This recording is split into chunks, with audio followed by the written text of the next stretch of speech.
হ্যাঁ বন্ধুরা, বাংলার এই রূপ আমি যতই দেখি ততই দেখতে মন চায়। তাই তো বারবার ছুটে আসি শহর থেকে এই গ্রাম বাংলায়। কী যে মনে আনন্দ, কী যে সুখ, কী যে শান্তি, সেটা কিভাবে বোঝাবো আপনাদের। আপনারা যারা গ্রামের মানুষ, শহরে বন্দরে দেশে বিদেশে থাকেন, নিশ্চয়ই গ্রামের স্মৃতি মনে পড়ে। গ্রামের প্রতিটি কণায় কণায় হৃদয়ে জড়িয়ে আছে। মনে হয় কতদিন দেখি নেই নিজের গ্রামকে, গ্রামের প্রাকৃতিক সৌন্দর্য দৃশ্যগুলো। তাই আমি তুলে ধরার চেষ্টা করি সব সময়।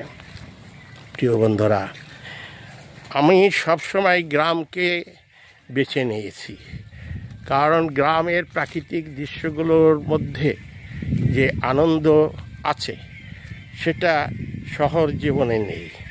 তাই তো আমি সবসময় গ্রামের এই দৃশ্যের সাথে থাকি, প্রাকৃতির সাথে থাকি। কারণ গ্রাম বাংলায় রয়েছে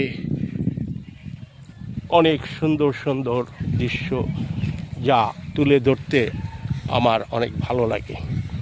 তাই তো আমি আপনাদের এই গ্রামের সৌন্দর্যগুলো তুলে ধরতে সবসময় চেষ্টা করি এবং সবসময় চেষ্টা করব। আপনারা যদি আপনাদের ভালো লাগে, সুন্দর লাগে, তাহলে আপনারা লাইক কমেন্টসের মাধ্যমে আমাকে বলবেন। আমি এরকম দৃশ্য আরও বেশি বেশি করে তুলে ধরব। ততক্ষণ ভালো থাকুন, সুস্থ থাকুন।